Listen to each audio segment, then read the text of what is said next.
Bismillahirrahmanirrahim. Assalamualaikum warahmatullahi wabarakatuh. Innal hamdalillah nahmaduhu wa nasta'inuhu wa nastaghfiruhu wa natubu ilaih wa na'udzu billahi min shururi anfusina wa sayyiati a'malina. May yahdihillahu fala mudilla lahu wa may yudlil fala hadiyalah. Wa asyhadu an la ilaha illallah wahdahu la syarikalah wa asyhadu anna Muhammadan abduhu wa rasuluhu la nabiyya ba'dah. Ya ayyuhalladzina amanu taqullaha haqqa tuqatih wa la tamutunna illa wa antum muslimun. Fa inna asdaqal hadithi kitabullah wa khairal huda huda Muhammadin sallallahu alaihi wasallam. Wa syarrul umuri muhdatsatuha wa kullu muhdatsatin bid'ah wa kullu bid'atin dhalalah wa kullu dhalalatin finnar. Hadirin dan hadirat yang dirahmati oleh Allah Subhanahu wa taala. Pada kesempatan kali ini kita akan membahas suatu hadis, yaitu wasiat dari Nabi sallallahu alaihi wasallam kepada Ibnu Abbas radhiyallahu anhuma yang berisi wasiat yang panjang. Di antaranya Nabi sallallahu alaihi wasallam bersabda, "Ihfazillaha yahfazka." Jagalah Allah, maka niscaya Allah akan menjagamu. Ini hadis yang masyhur, ya. Bahwasanya barang siapa yang menjaga Allah, maka Allah akan menjaganya, sesuai dengan kaidah yang masyhur dalam Islam, yaitu al-jaza min jinsil amal. Bahwasanya balasan sesuai dengan perbuatan. Maka barang siapa yang menjaga Allah, dia akan dijaga oleh Allah Subhanahu wa taala. Apa maksud dari menjaga Allah? Ya, secara sederhana maksud dari menjaga Allah yaitu menjaga syariatnya, menjalankan perintahnya, menjauhi larangannya. Karena Allah tentunya kita tahu tidak perlu dijaga. Tidak perlu dijaga, tetapi ini adalah uslub dalam bahasa Arab, ya, bahwasanya ini maksud dengan menjaga Allah itu menjaga syariatnya, menjaga perintah-perintahnya, menjaga batasan-batasannya, jangan dilanggar. Barang siapa yang bertakwa kepada Allah Subhanahu wa taala, menjalankan seluruh perintahnya, menjauhi larangannya, maka dia akan dijaga oleh Allah Subhanahu wa taala. Sejauh mana dia menjaga Allah, sejauh mana dia menjalankan perintah Allah, menjauhi larangan Allah, maka sejauh itu pula Allah akan berikan penjagaan baginya. Sejauh itu pula Allah akan beri penjagaan baginya, ya. Sama seperti kita berkata bahwasanya kita harus menolong agama Allah. In tansurullaha yansurkum. Tolonglah Allah, maka Allah akan menolong kalian. Allah tidak perlu ditolong, tapi Allah ingin muncul para pejuang-pejuang yang perjuangkan agama Allah Subhanahu wa taala. Ada mereka, ya, kalau mereka tidak mau, Allah akan gantikan dengan yang lainnya. Asalnya dinullahi mansur, asalnya agama Allah akan tertolong. Tapi Allah akan beri kemuliaan kepada hamba-hambanya yang ingin masuk dalam hal ini, menolong agama Allah Subhanahu wa taala. Sama seperti kita berkata bahwasanya dakwah butuh para dai-dai, para pejuang. Kalau seorang sudah dikecimpungkan dalam bidang dakwah, itu adalah kemuliaan baginya. Kalau dia tidak mau berkecimpung dalam dakwah, Allah akan carikan yang lain yang akan berkecimpung dalam bidang dakwah.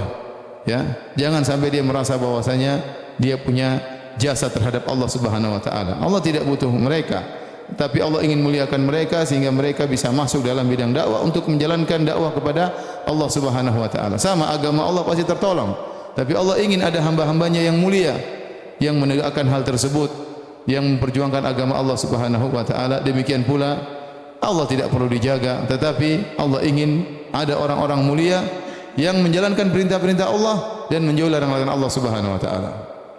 Karena, ya, kata Allah Subhanahu wa taala, ya, wa may yashkur fa innama yashkuru li nafsihi. Barang siapa yang bersyukur, maka dia bersyukur pada dirinya sendiri. Dalam hadis kata Allah Subhanahu wa taala, ya ibadi law anna awwalakum wa akhirakum wa insakum wa jinnakum kanu ala atqa qalbi rajulin wahidin minkum ma zada fil mulki syai'a. Wahai hamba-hambaku, kalau seluruh kalian dari awal sampai akhir, manusia maupun jin, semuanya memiliki hati yang sangat mulia seperti orang yang paling termulia. Taruhlah semua manusia hatinya seperti Nabi Muhammad sallallahu alaihi wasallam, tidak akan menambah kekuasaan Allah sedikit pun. Kalau kalian bersyukur untuk diri kalian sendiri, Wa man kafara fa innallaha ghaniyyun hamid. Barang siapa yang kafir maka Allah Maha Kaya, Allah Maha terpuji. Meskipun seluruh manusia kafir, Allah tetap terpuji. Allah berkata, "Ya ibadi, law ana awwalakum wa insa law kana awwalakum wa akhirakum wa insakum wa jinnakum kanu ala afjari qalbi rajulin wahidin minkum ma naqasa min mulki syai'a." Wahai hamba-hambaku, kalau kalian seluruhnya dari awal sampai akhir, jin dan manusia seluruhnya berada di atas hati orang yang paling fajir, yang paling kafir, maka tidak akan mengurangi kekuasaanku sama sekali. Artinya apa? Kalau seluruh manusia hatinya seperti Firaun, kalau seluruh manusia hatinya seperti iblis, tidak akan mengurangi kekuasaan Allah Subhanahu wa taala. Maka seorang beribadah kepada Allah untuk dirinya sendiri, dan seorang kafir kepada Allah Subhanahu wa taala tidak akan mengurangi kekuasaan Allah.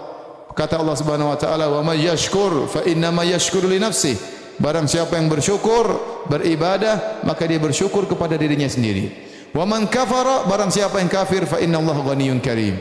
Allah Maha Kaya. Allah, barang siapa yang kafir, Allah tetap Maha Kaya, Allah tetap Maha Mulia. Jadi ini harus kita pasangkan dalam diri kita bahwasanya tatkala kita menjaga syariat Allah, itu sebenarnya menjaga diri kita sendiri. Sebenarnya menjaga diri kita sendiri. Sejauh mana kita punya perhatian menjaga syariat Allah, berjuangkan syariat Allah Subhanahu wa taala, menjalankan perintah Allah, menjauhi larangan Allah, sungguhnya sejauh itu pula Allah akan berikan penjagaan kepada diri kita. Sebenarnya kita melakukan untuk diri kita sendiri. Karenanya Nabi SAW buat satu kaidah, ihfadillaha yahfadka. Barang siapa yang menjaga Allah, Allah akan menjaganya. Adapun bagaimana cara menjaga Allah nanti akan kita jelaskan di akhir pengajian. Namun pada kesempatan ini saya akan menyampaikan suatu kisah, ya, bagaimana Allah menjaga hamba-hambanya karena mereka menjaga Allah. Bahkan yang dijaga bukan cuma sang hamba, bahkan keturunannya juga dijaga oleh Allah Subhanahu wa taala. Kisah tentang pernikahan antara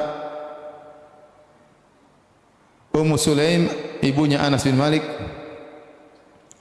dengan Abu Talhah radhiyallahu taala anhu, dengan Abu Talhah radhiyallahu taala anhu, ya. Ummu Sulaim ini adalah seorang wanita salehah yang telah dijamin masuk surga oleh Nabi sallallahu alaihi wasallam. Dalam Sahih Al-Bukhari dari Jabir bin Abdullah radhiyallahu anhuma, qala Nabi sallallahu alaihi wasallam, Nabi sallallahu alaihi wasallam berkata, "Ra'aituni dakhaltul jannah." Aku melihatku dalam kondisi masuk dalam surga. Fa idza ana bir Rumaisa imraati Abi Talhah. Tiba-tiba aku melihat Rumaisa di sana, istrinya Abu Talhah. Namanya adalah, ya, disebut oleh Nabi dengan Rumaisa, dan dia dikenal dengan Ummu Sulaim. Tiba-tiba aku melihat Rumaisa, istrinya Abu Talhah. Subhanallah. Apa yang buat dia gerangan masuk surga? Nanti akan kita jelaskan. Wa sami'tu khashafatan faqultu man hadha. Kemudian aku mendengar ada suara langka atau suara sesuatu. Aku bertanya, siapa itu? Faqala hadza Bilal. Itu adalah Bilal. Wa ra'aitu qasran bi fina'ihi jariyah. Aku melihat suatu istana, kemudian di pelatarannya ada seorang gadis. Faqultu liman hadza. Maka aku bertanya, ini istana dan gadis ini milik siapa? Faqala li Umar. Maka dikatakan ini adalah milik Umar bin Khattab radhiyallahu taala anhu. Fa aradtu an adkhulahu fa anzuru ilaihi. Aku pun ingin masuk dalam istana tersebut untuk melihat isinya. Fa dzakartu ghairataka. Maka aku pun ingat engkau pencemburu wahai Umar, sehingga aku tidak jadi masuk. Faqala Umar, bi abi wa ummi ya Rasulullah, a'alaika aghar. Ya Rasulullah, apakah aku cemburu kepada engkau ya Rasulullah? Kata Umar, ya harusnya kau masuk saja, enggak apa-apa. Tetapi Nabi cerita bahwasanya tatkala dia masuk surga dan dia lihat dirinya dalam surga, dia bertemu dengan siapa? Ar-Rumaisa, yaitu Ummu Sulaim, istrinya Abu Talhah. Siapakah istri salehah ini kemudian menikah dengan seorang lelaki yang sangat saleh, Abu Talhah? Anas bin Malik radhiyallahu ta'ala anhu bercerita, Anas bin Malik, qala Malik Abu Anas limraati Ummu Sulaim. Ayahnya Anas, dan dia seorang musyrik, namanya Malik, karena namanya Anas bin Malik. Dia berkata kepada istrinya Ummu Sulaim, yaitu ibunya Anas bin Malik, inna hadzal rajul yuharrimul khamra. Ini Muhammad ini mengharam-haramkan khamar, melarang khamar. Maka dia tidak setuju dengan dakwahnya Nabi Muhammad sallallahu alaihi wasallam. Fantalaqa hatta Asyam, hatta Asyam. Maka Malik bapaknya Anas pun pergi menuju ke negeri Syam. Fahalaka hunak, kemudian dia meninggal di sana, di negeri Syam. Akhirnya ibunya Anas, Ummu Sulaim, janda, suaminya sudah meninggal. Faja'a Abu Talha, maka datanglah Abu Talha Al-Ansari radhiyallahu taala anhu. Fa khataba Ummu Sulaim, kemudian dia pun melamar Ummu Sulaim, itu Rumaisah tadi yang Nabi lihat dia di surga. Fa kallamaha, maka dia pun ngomong melamar Ummu Sulaim. Apa kata Ummu Sulaim? Ya Abu Talha, ma mithluka yurat. Kata Ummu Sulaim kepada Abu Talha, wahai Abu Talha, orang seperti Anda tidak mungkin ditolak lamarannya. Walakinnaka mru'un kafir, tetapi engkau kafir. Wa ana imra'atun muslimah, Abu Talha waktu itu masih kafir, masih musyrik. Wa ana imra'atun muslimah, dan saya seorang wanita muslimah. La yasluhu li an atazawwajak. Tidak boleh bagiku untuk menikah dengan engkau. Maka Abu Talha bertanya, "Madza dahruk?" Yaitu apa keinginanmu agar aku bisa menikahimu? Maka Ummu Sulaim berkata, "Wa ma dahri?" Ya. Apa keinginanku? Kata Abu Talha, "Asraf awal baydha?" Apakah kau ingin emas dan perak? Kata Ummu Sulaim, kata Rumaisah, "Fa inni la uridu safra wala baydha." Aku tidak ingin menikah denganmu, aku tidak berharap emas dan perak. Inni uridu minka al-Islam. Aku ingin kau masuk Islam. Fa in taslam fadzaka mahri wala as'aluka ghairahu. Kalau kau masuk Islam itulah maharku dan aku tidak akan nuntut selain itu. Subhanallah. Abu Talha langsung masuk Islam. Menikah dengan siapa? Ummu Sulaim, wanita solehah. Hanya menginginkan suaminya masuk apa? Islam. Dia bilang, saya tidak butuh dengan emas dan perak. Apalagi dompet, apalagi tas, apalagi kerjanya ibu-ibu tiap hari browsing apa? Tas.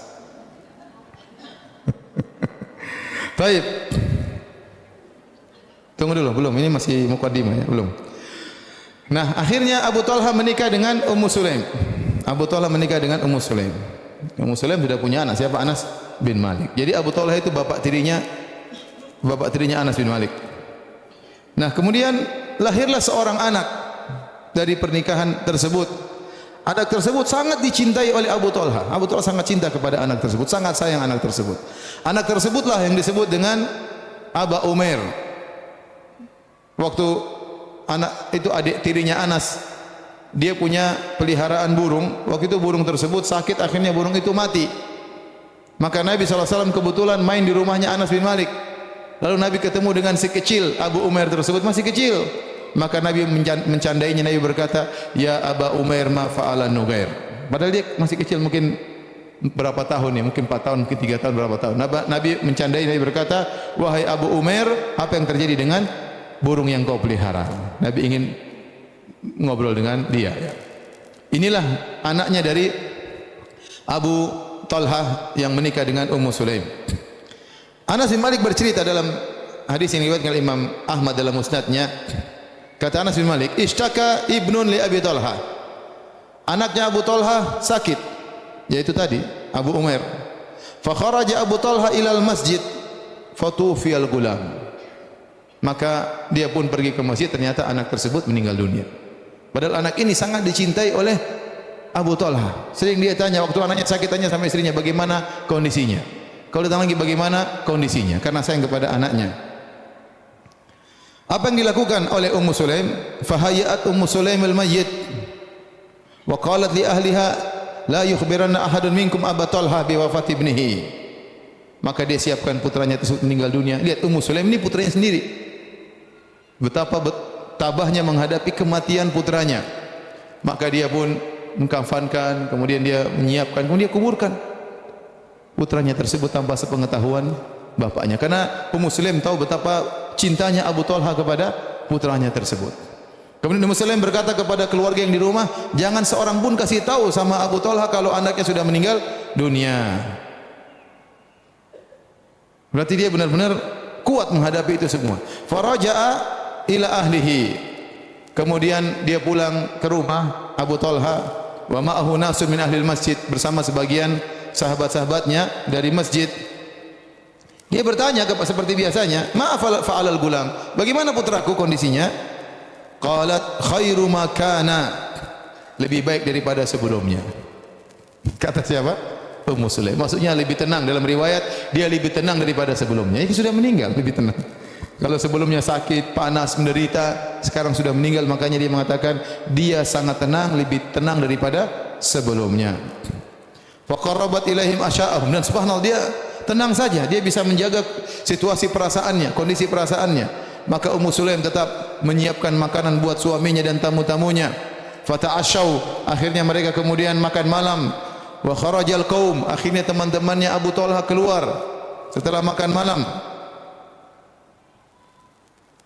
Wa qamatil mar'atu ila ma taqumu ilaihi al-mar'ah.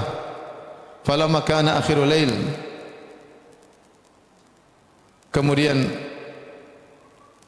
Ummu Sulaim pun berhias, menyiapkan dirinya sebagaimana seorang istri. Kemudian dia mendekati suaminya. Malam itu akhirnya Abu Talha menggauli siapa? Ummu Sulaim.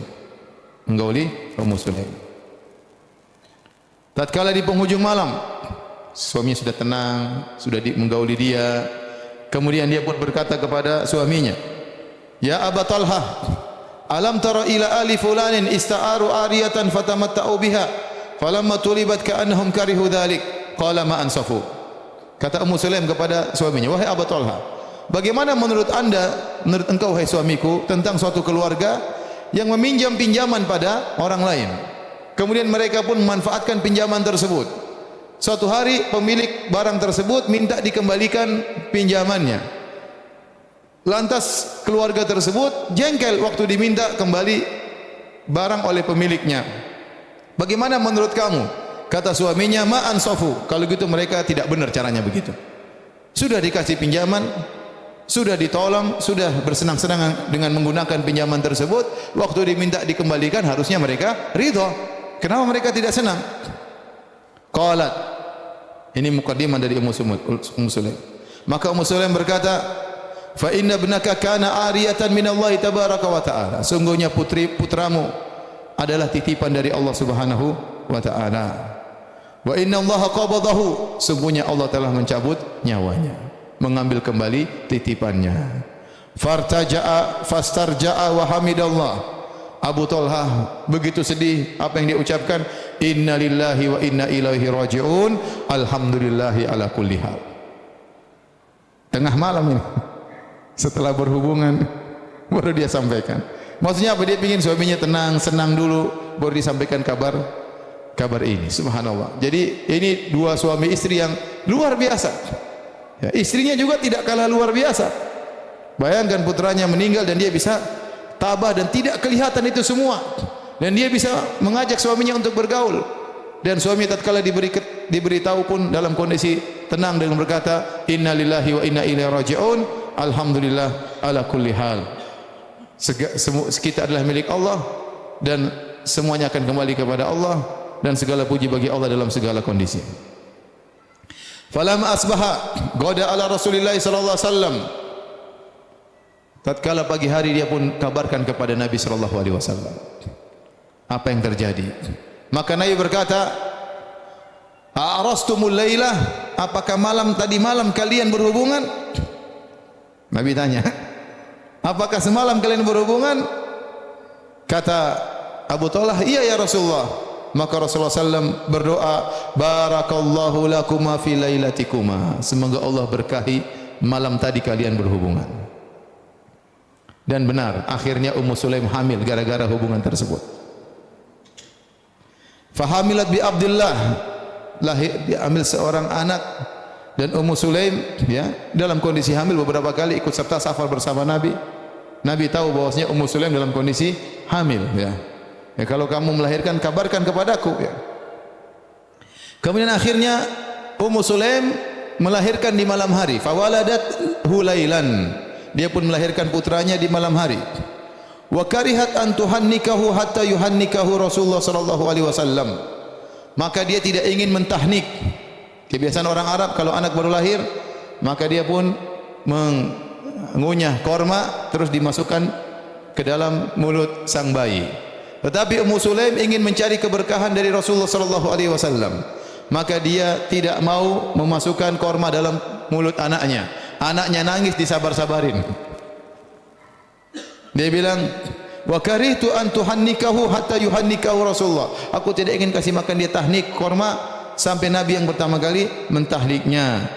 Akhirnya tatkala besok pagi, fahamalathu ghudwatan wa ma'iya tamaratul ajwah.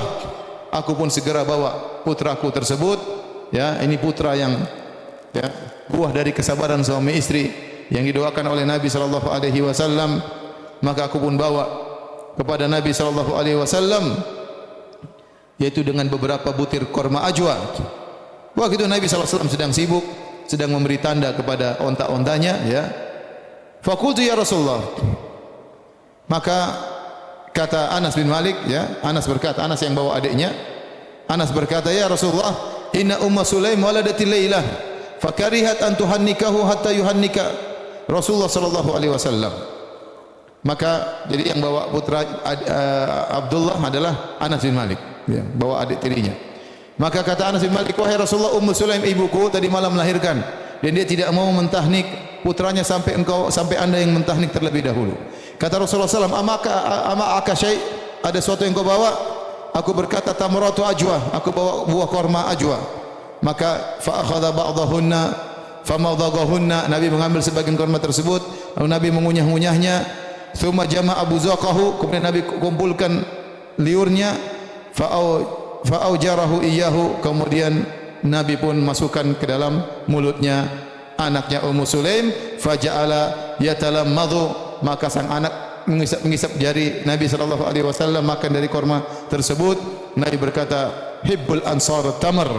Sungguhnya kaum Ansar suka dengan apa? Korma. Ini anak sejak kecil sudah suka apa? Korma.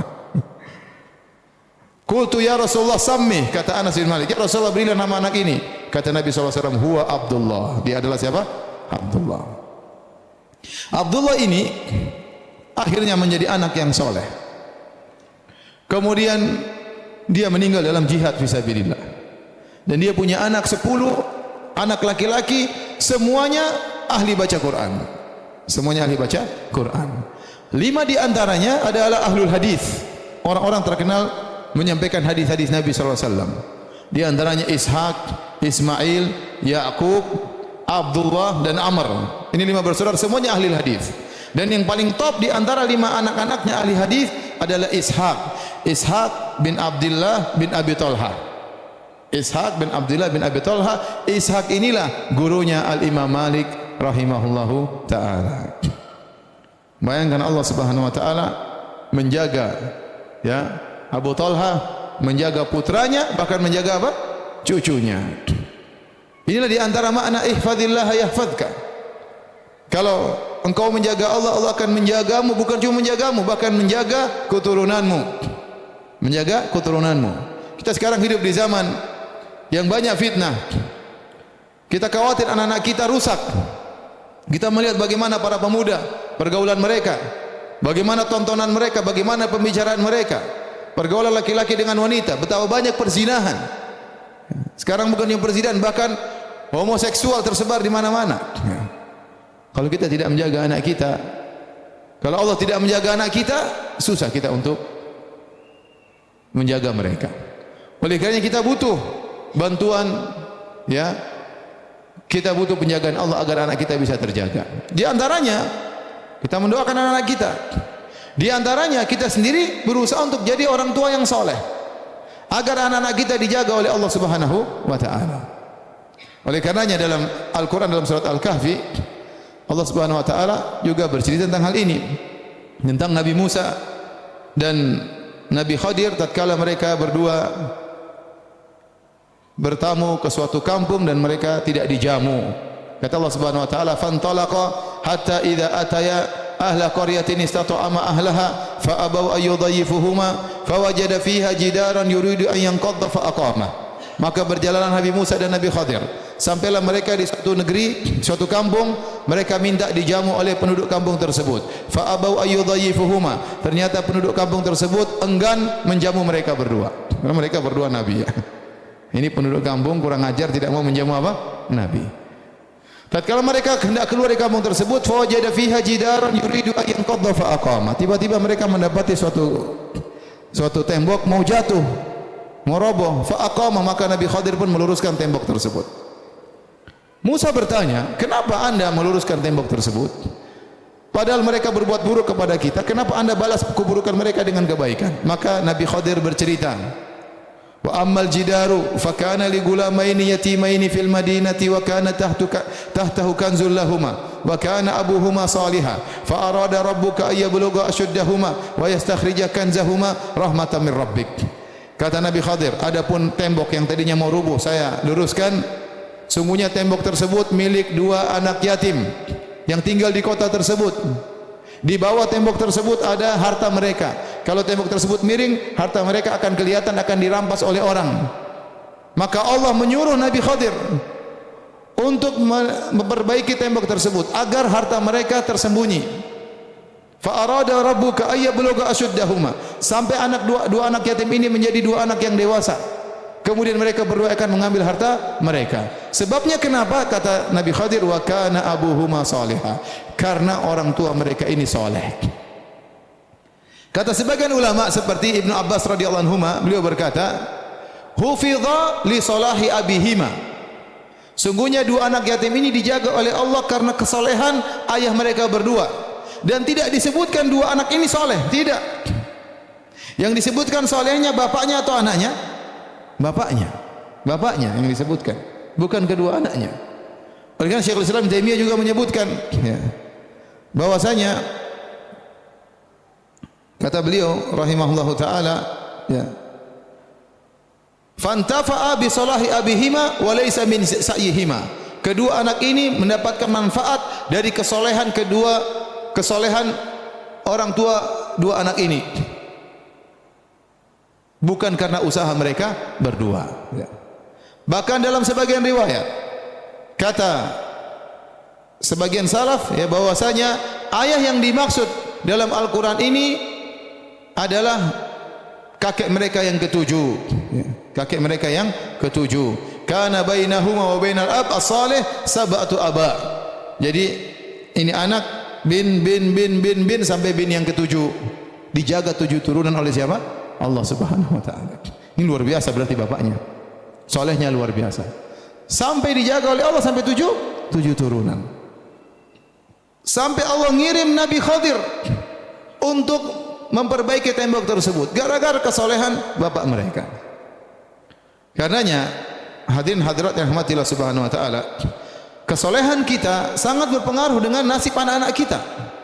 Kalau kita ingin anak-anak kita dijaga oleh Allah, berusahalah kita menjadi orang tua yang baik, orang yang tua yang soleh.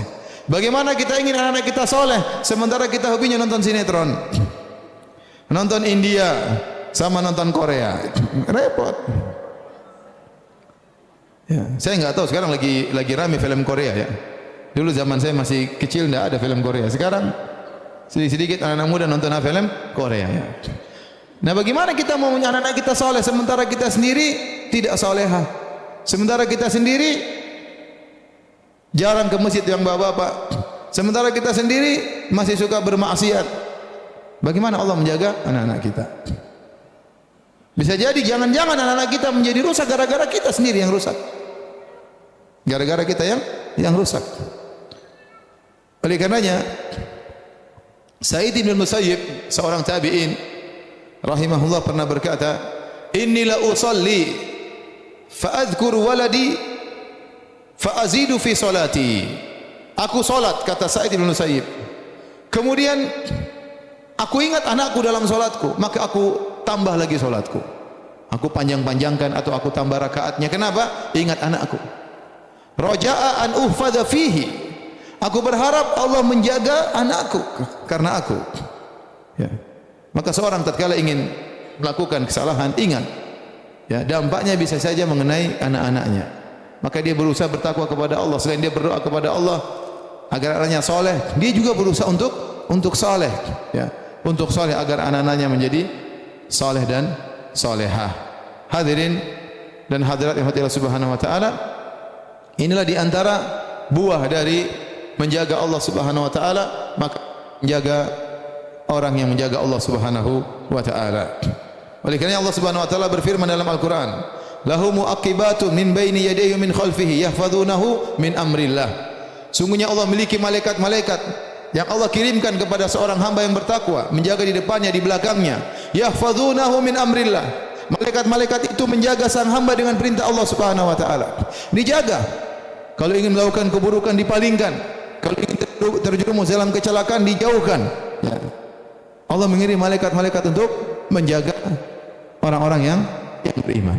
Ada penjaga. Dan itu sering, ya, Allah palingkan kita dari kerusakan, dari kehancuran, bukan karena tiba-tiba, bukan karena kebetulan, tapi ada yang ngatur. Ya, Allah Subhanahu wa taala ingin menjauhkan kita dari keburukan tersebut. Ya.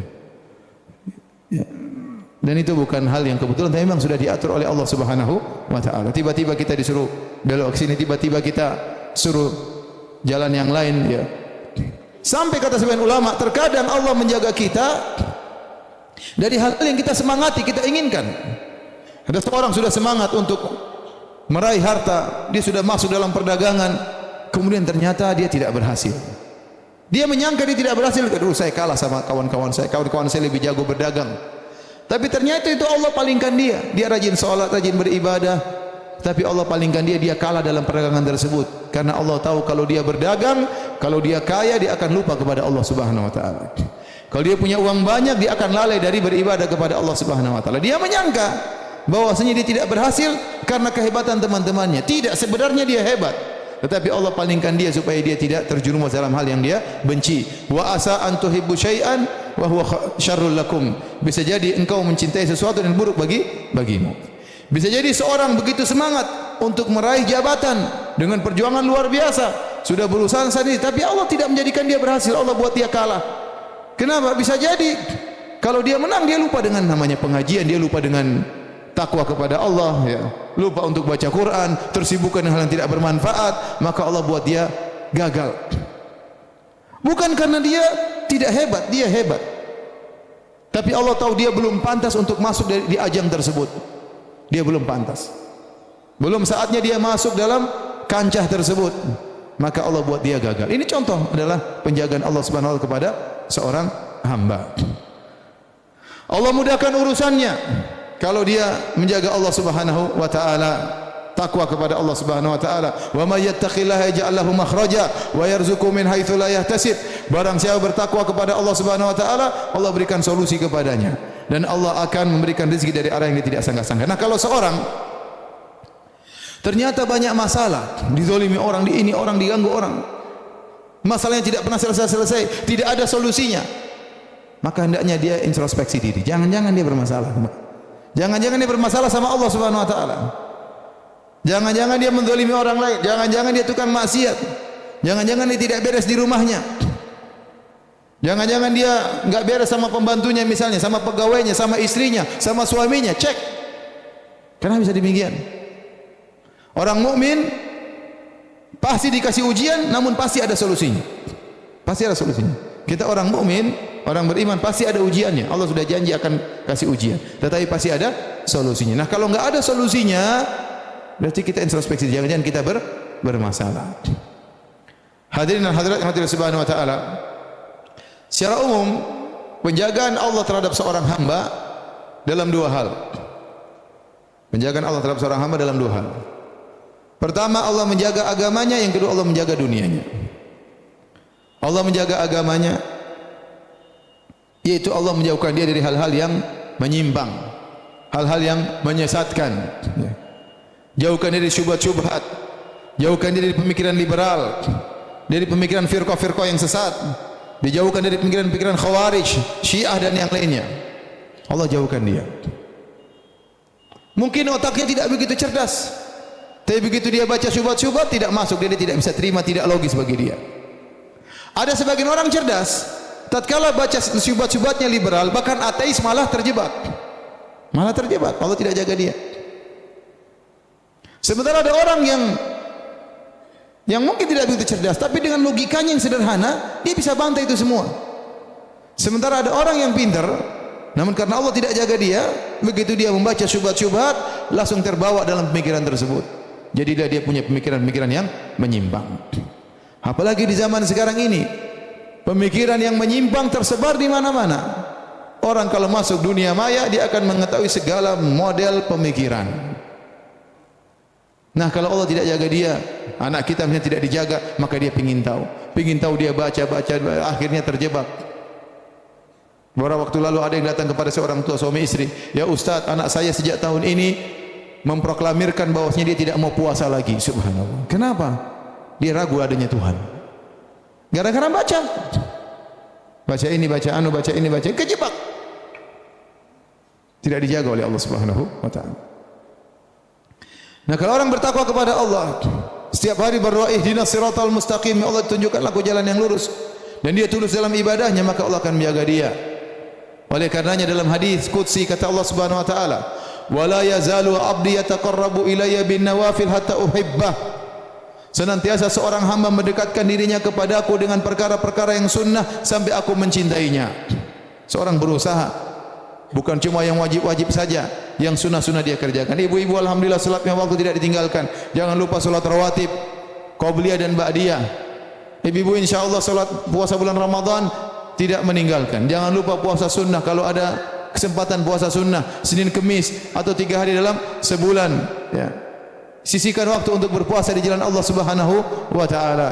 Ibu-ibu yang wajib-wajib sudah dikerjakan, jangan lupa baca Quran, berusaha mendekatkan diri kepada Allah dengan perkara-perkara yang sunnah. Jangan lupa zikir pagi petang. Kata Allah Subhanahu wa taala, "Wala yazalu 'abdi yataqarrabu ilayya bin nawafil." Senantiasa hambaku mendekatkan dirinya kepadaku dengan perkara-perkara yang sunnah hatta uhibbah, sampai aku pun cinta kepadanya. Jadi kalau Anda ingin dicintai oleh Allah, itu caranya.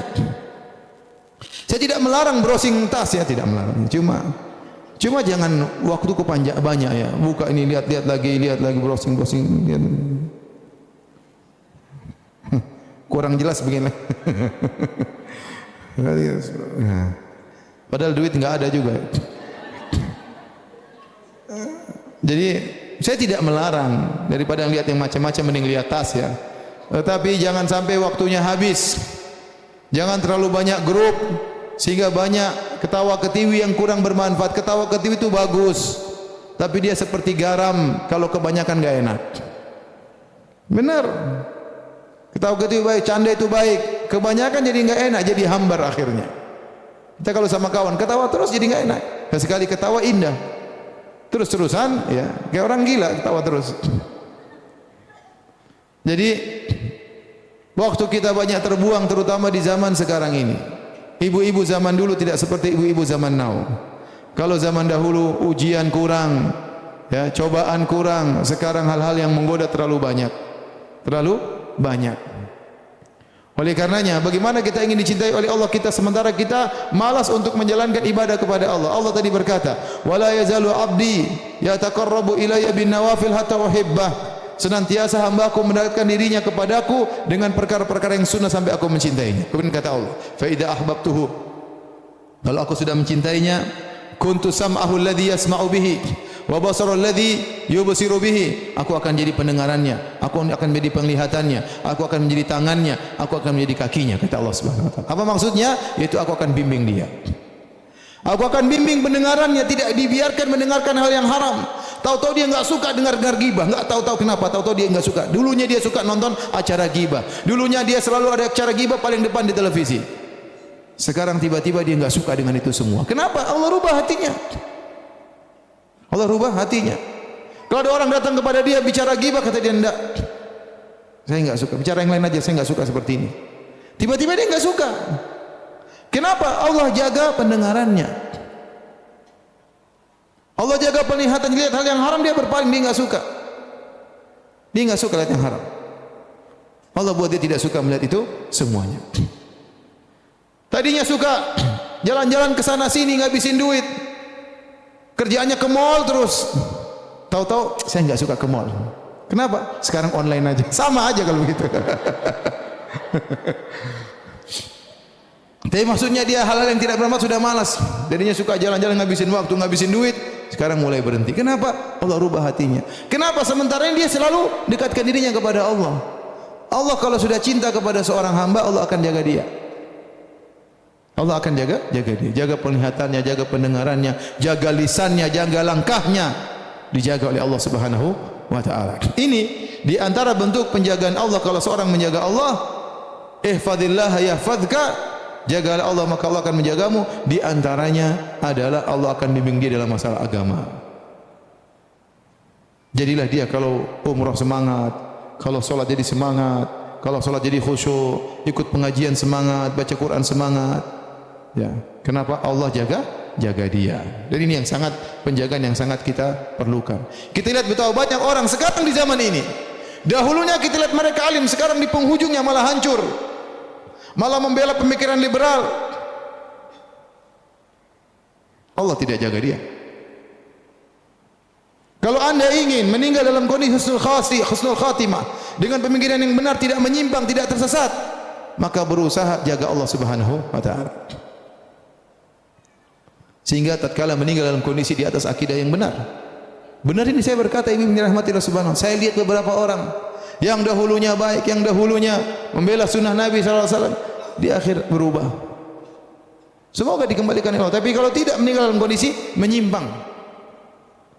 Itu semua karena masa lalunya. Tidak mungkin Allah berikan seperti itu di ujungnya. Tapi ada masa lalunya yang bermasalah. Ada masa lalunya yang bermasalah. Wali'adzubillah. Maka seorang menjaga Allah agar dia dijaga agamanya. Ini yang pertama. Ternyata kalau orang menjaga Allah, bukan cuma dijaga agamanya saja, dijaga juga dunianya. Dan ternyata bukan cuma dia saja yang dijaga, keluarganya dijaga, istrinya dijaga, anak-anaknya dijaga, oleh hartanya dijaga oleh Allah Subhanahu wa taala. Jika dia menjaga Allah Subhanahu wa taala. Saya pernah sampaikan kisah, ada seorang ya punya anak banyak ya. Dia tidak begitu perhatian sama anaknya karena kesibukannya, tetapi anak-anaknya jadi soleh semua. Anak-anaknya soleh semua. Kita ditanya, ya fulan bisa anak banyak soleh semua. Kata dia, saya yakin waktu saya mau berhubungan sama istri saya baca doa. Doa mau berapa? Berhubungan. Ya. Dan dalam hadis sebutkan kalau saya mengucapkan doa itu, maka dia tidak akan diberi kemudaratan oleh syaitan. Maka saya yakin dengan doa tersebut, dan saya yakin Allah akan menjaga anak-anakku. Ada ketakwaan, bahkan tatkala tidak berhubungan dia bertakwa kepada Allah Subhanahu wa taala. Ya, kadang kita heran ya. Ya kita punya, apalagi kalau kawan-kawan di Arab Saudi sana, atau anak 24 orang, anak 15 orang, ada kawan saya 55 bersaudara, Masya Allah.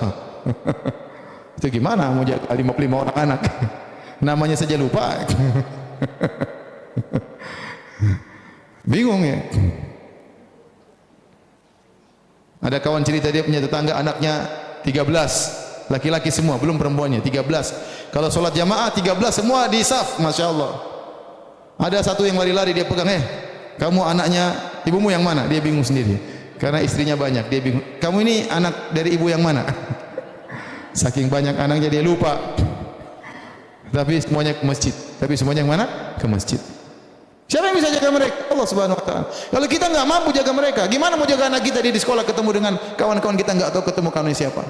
Bagaimana kita menjaga anak kita di rumah bersendirian, kemudian buka internet, apa yang dilihat kita enggak tahu. Kalau bukan Allah yang jaga, kita enggak bakalan bisa menjaga. Allah, kalau kita menjaga Allah, maka Allah akan jaga kita. Kita pun dijaga. Anak kita dijaga, istri kita dijaga. Kalau kita bermasalah, ibu kalau suaminya biar dijaga, tidak direbut oleh pelakor. Pelakor itu perebut laki orang ya. Jaga diri, bertakwa kepada Allah, berdoa kepada Allah, ya Allah jagalah suamiku ya Allah.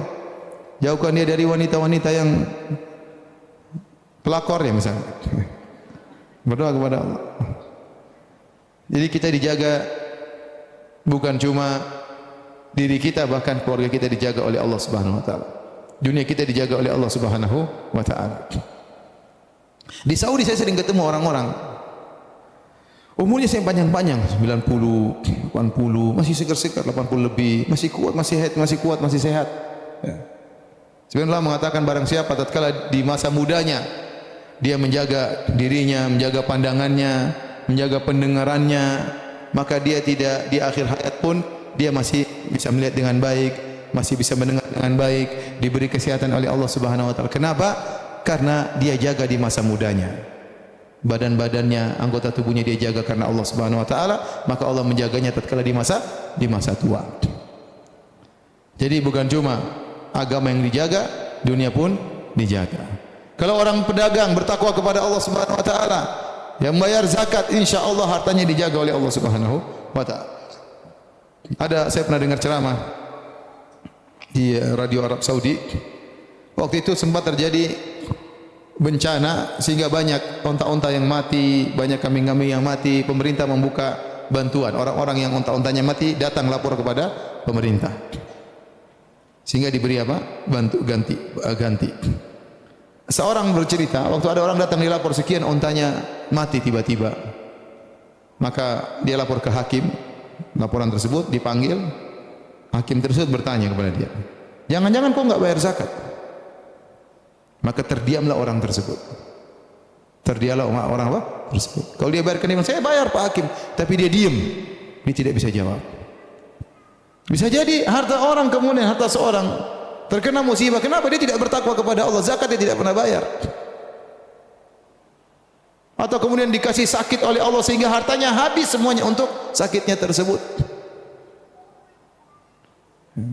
Oleh karenanya seorang bertakwa kepada Allah agar dijaga dunianya juga, bukan cuma akhiratnya, bukan cuma agama yang dijaga, dunia pun dijaga oleh Allah Subhanahu wa taala. Nah, sekarang kita sampai pada pembahasan terakhir, bagaimana menjaga Allah Subhanahu wa taala. Hadirin dan hadirat yang dirahmati oleh Allah Subhanahu wa taala, sungguhnya orang yang menjaga Allah Subhanahu wa taala dipuji oleh Allah dalam banyak ayat dalam Al-Qur'an. Allah sebutkan di antaranya mereka adalah para penghuni surga. Dalam surat Qaf Allah sebutkan tentang para penghuni surga orang bertakwa. Kata Allah Subhanahu wa taala, "Wa uzlifatil jannatu qina ghairu ba'id. Hadza ma tu'aduna likulli awwabin hafiz. Man khasyiyar rahmana bil ghaibi wa jaa'a biqalbin munib. Udkhuluha bisalamin dzalika yaumul khulud. Lahum ma yasha'una fiha wa ladaina mazid." Kata Allah Subhanahu wa taala, pada hari kiamat kelak, uzlifatil jannatu lil muttaqin. Surga didekatkan kepada orang-orang yang bertakwa. Mereka dimuliakan, surganya digiring oleh Allah kepada mereka sehingga mereka melihat keindahan semakin dekat kepada mereka. Untuk masuk. Dikatakan mereka, hadza ma tu'adun. Inilah yang dijanjikan kepada orang-orang yang bertakwa. Siapa orang bertakwa tersebut? Likulli awwabin hafiz, orang yang senantiasa awwab, senantiasa kembali kepada Allah, selalu ingat kepada Allah, dalam kondisi senang ingat kepada Allah, dalam kondisi susah ingat kepada Allah, tatkala bermaksiat segera kembali kepada Allah, namanya awwab. Senantiasa kembali kepada Allah, senang dia bersyukur kepada Allah, lagi maksiat dia beristighfar kepada Allah, lagi sedih dia mengatakan inna ilaihi raji'un, ingat selalu kepada Allah. Kemudian likulli awwabin hafiz, yang selalu menjaga. Di antara ciri orang bertakwa dijamin surga adalah orang yang senantiasa menjaga. Kata para ulama, yaitu menjaga perintah Allah, menjaga dirinya, menjaga hak-hak Allah, dan menjaga batasan-batasan Allah. Jangan dia langgar, jangan dia terjang, jangan dia bermaksiat kepada Allah Subhanahu wa taala. Ini demikian juga tatkala Allah sebutkan tentang orang-orang berjihad di jalan Allah Subhanahu wa taala, yang Allah janjikan bagi mereka surga. Allah sebutkan sifat-sifat mereka, di antaranya at-taibunal abidunal hamidun as-saihun ar-raqiun as-sajidun al-amiruna bil ma'ruf wan nahuna 'anil munkar wal hafizuna li hududillah. Ciri-ciri penghuni surga Allah sebutin, orang senantiasa bertobat, ya, kemudian senantiasa memuji Allah Subhanahu wa taala, dan seterusnya sampai Allah mengatakan wal hafizuna li hududillah, yaitu orang-orang yang menjaga batasan-batasan Allah Subhanahu wa taala. Mereka ciri-ciri penghuni surga. Taib. Di antara ayat-ayat yang mengkhususkan amalan-amalan tertentu untuk dijaga, ada amalan-amalan tertentu yang hendaknya dijaga, seperti Allah menyuruh kita untuk menjaga salat. Kata Allah dalam surat Al-Baqarah ayat 238, kata Allah, hafizu ala salawati was salatil wusta wa qumu lillahi qanitin. Kata Allah, jagalah salat dan jagalah salat asar. Allah suruh jaga salat. Ibu-ibu jaga salat, jangan sampai malas-malasan. Jaga salat itu maksudnya kita jaga, kerjakan pada waktunya. Kita kerjakan salat dalam kondisi semangat, bukan dalam rangka melepaskan beban. Kita latih diri kita sampai kita menikmati solat tersebut. Bagaimana caranya? Kita kebanyakan, saya tidak mengatakan antum, saya katakan kita. Kebanyakan kita solat dalam kondisi merasa beban. Padahal Nabi SAW waktu solat Nabi berkata kepada Bilal, ya Bilal arihna bis solat. Ya Bilal jadikanlah kami beristirahat dengan solat. Solat itu ada istirahat bagi Nabi. Bukan ya Bilal istirahatkan kami dari solat. Beban untuk kita tinggalkan, tidak. Tapi Nabi justru beristirahat dalam apa? Solat. Wa ju'ilat qurratu aini fi salat. Kata Nabi, dijadikan kebahagiaanku dalam salat. Seorang kalau ingin seperti ini, dia latih salat malam sampai dia merasa kelezatan dalam salat malam. Bagaimana caranya? Dia berusaha. Memang pertama berat, malas-malasan, lawan rasa kantuk. Bagaimana bangun jam setengah 4 atau bangun jam 3, kemudian salat, bangun jam 4 misalnya, ngantuk, lawan ngantuk ya. Tetapi lama-lama dia akan merasakan apa? Kelezatan. Jadi benar dia merasakan solat itu qurratu ain, kebahagiaan. Kalau dia enggak solat dia enggak tenang. Begitu dia solat dia merasa bahagia. Dia bahagia dalam sujudnya, dia bahagia dalam rukuknya. Kalau dia sudah bisa begitu, ini orang yang dapat kenikmatan luar biasa. Bukan beban. Ya. Nah ibu-ibu, ya, jangan jadikan solat itu beban. Kalau ibu masih merasa solat itu beban, berarti ibu belum sampai pada derajat yang diinginkan. Maka berusahalah menjaga solat. Jadikan solat adalah kebahagiaan. Kata Allah wassalatil wusta, dan juga jagalah salat asar. Salat asar jangan sampai kelewatan ya. Terutama orang yang kerja ya, pulang kantor sudah jam sekarang 4:30, nanggung salat asar, kadang-kadang kebablasan ya. Ngantuk, tidur, akhirnya lupa salat asar. Salat asar dikerjakan di waktu yang terlambat misal. Kemudian di antara hal yang diperintahkan dalam Al-Qur'an untuk dijaga, kata Allah wahfadhu aimanakum, jagalah sumpah-sumpah kalian. Kita jangan sering bersumpah, tapi kalau kita sudah bersumpah, catat sumpah tersebut. Jangan sampai kita langgar sumpah tersebut. Allah menyuruh jaga sumpah tersebut, wahfadhu aimanakum. Kalau kita bilang demi Allah, laksanakan sumpah tersebut. Sebagai bentuk kita pengagungan terhadap Allah. Barang siapa menjaga sumpahnya karena Allah, Allah akan menjaga dia.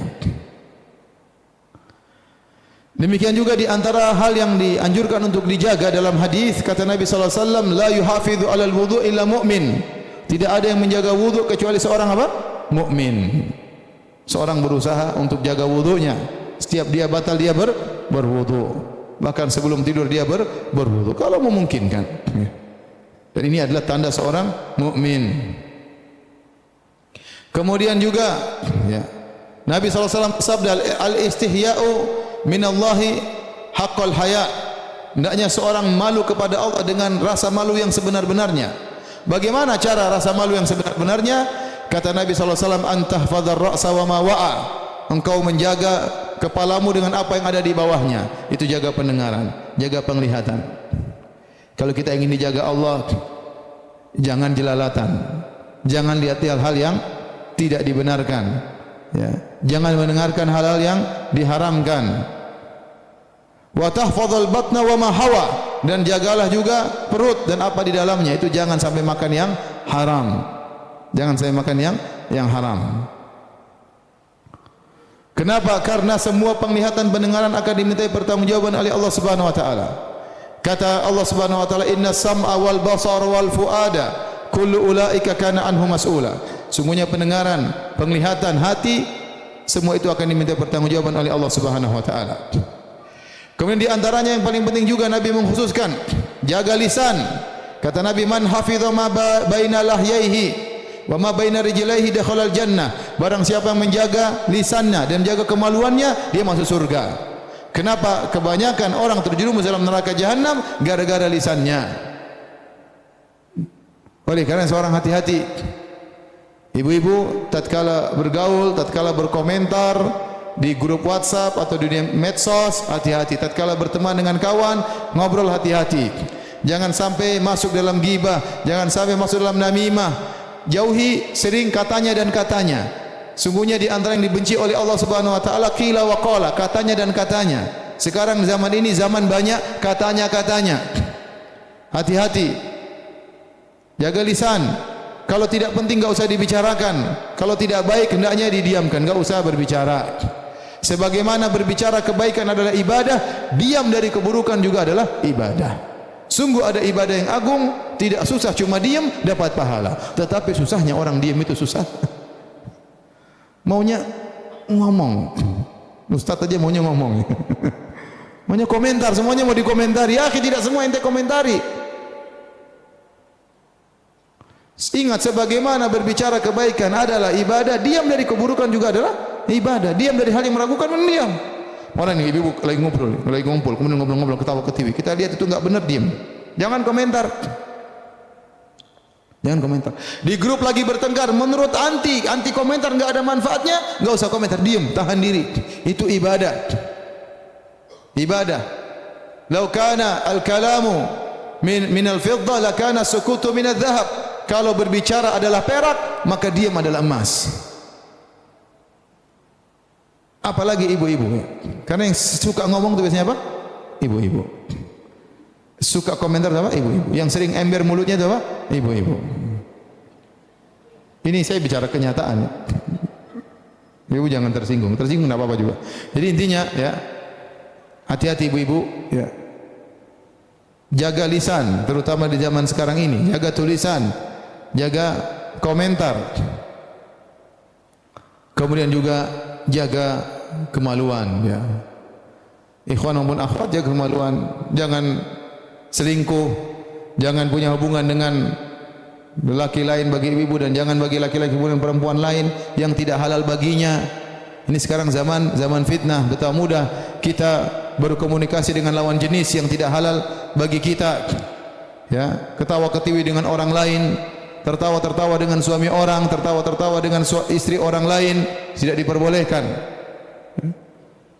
Sebagian lelaki kalau sudah telepon sama perempuan lain setengah jam juga betah telepon. Kalau bicara sama istrinya enggak betah.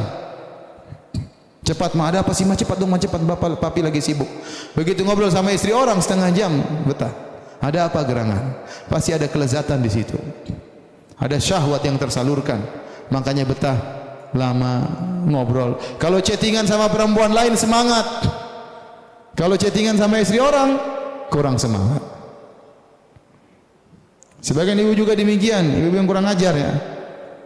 Kalau sudah kontak sama suami orang seperti itu, sama suami sendiri tidak bersemangat, kurang menghormati, kurang menghargai. Sama suami orang benar-benar menghargai. Ini berarti tidak menjaga kemaluannya dan hal-hal yang bisa menjerumuskan kepada itu semua. Baik, jadi intinya ibu yang dirahmati Allah Subhanahu wa taala, yang dimaksud menjaga Allah adalah menjaga perintah-perintahnya. Wa hafidha huquqahu, menjaga hak-hak Allah. Di antaranya hak Allah adalah kita mentauhidkan Allah, jangan berbuat syirik sama sekali. Kemudian wa hafidha hududahu, menjaga batasan-batasannya, jangan kita langgar. Jangan kita melakukan hal yang diharamkan oleh Allah Subhanahu wa taala. Barang siapa yang menjaga ini semua, maka dia akan dijaga oleh Allah Subhanahu wa taala. Sejauh mana dia semakin kuat menjaga hal tersebut, dia akan semakin dijaga oleh Allah Subhanahu wa taala. Dan betapa butuhnya kita di zaman sekarang untuk saling mengingatkan. Jangan lupa berteman dengan wanita-wanita yang salehah, ikhwan-ikhwan berteman dengan ikhwan-ikhwan yang saleh agar saling menjaga di antara mereka, saling mendoakan, saling mengingatkan. Di zaman sekarang kita butuh dengan teman-teman yang baik, agar kita terjebak dengan komunitas yang baik dan terjauhkan dari komunitas yang buruk. Wallahu ta'ala alam bisawab. Sampai di sini saja kajian kita ya. Semoga bermanfaat, semoga ibu-ibu menjadi istri-istri yang salehah, dikumpulkan dengan keluarga di surga kelak ya, dan bapak juga ya. Subhanakallah bihamdik asyhadu alla ilaha illa anta astaghfiruka wa atubu ilaik. Assalamualaikum warahmatullahi wabarakatuh.